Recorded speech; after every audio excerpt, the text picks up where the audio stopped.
করেছে। আমি সবাইকে আমার কালাম ভাইয়ের পক্ষ থেকে ধন্যবাদ জানাই।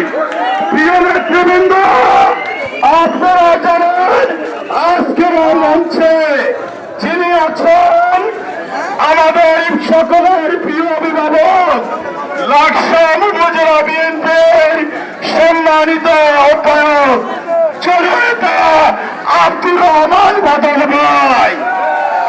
প্রিয় নেতৃবৃন্দ, মঞ্চে উপস্থিত আছেন লাকসাম পৌর বিএনপির সম্মানিত আহ্বায়ক।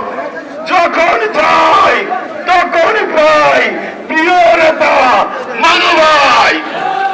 প্রিয় নেতৃবৃন্দ, মঞ্চে উপস্থিত আছেন লাকসাম পৌরসভা বিএনপির সম্মানিত সদস্য সচিব সাবেক ছাত্র নেতা আবুল হোসেন মিলন ভাই।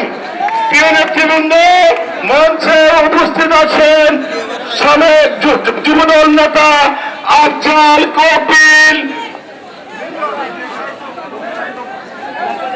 ইব্রাহিম ভাই সহকারে। প্রিয় নেতৃবৃন্দ, আমার কিন্তু টাইম একটু নাই, দয়া করে আমি এক মিনিট শেষ করে দেব। প্রিয় নেতৃবৃন্দ, আপনারা যারা লাকসাম বাজার ব্যবসা করেন, আপনারা দেখেছেন এই আওয়ামী সন্ত্রাসী কিভাবে লাকসামে তাণ্ডব চালিয়েছে।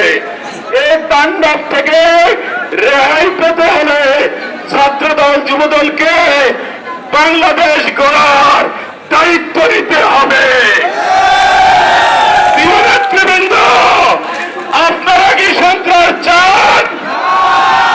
সন্ত্রাসীকে আসতে জায়গা দিবেন?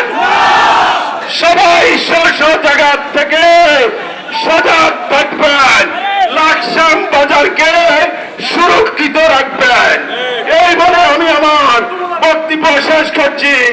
এখন বক্তব্য রাখবেন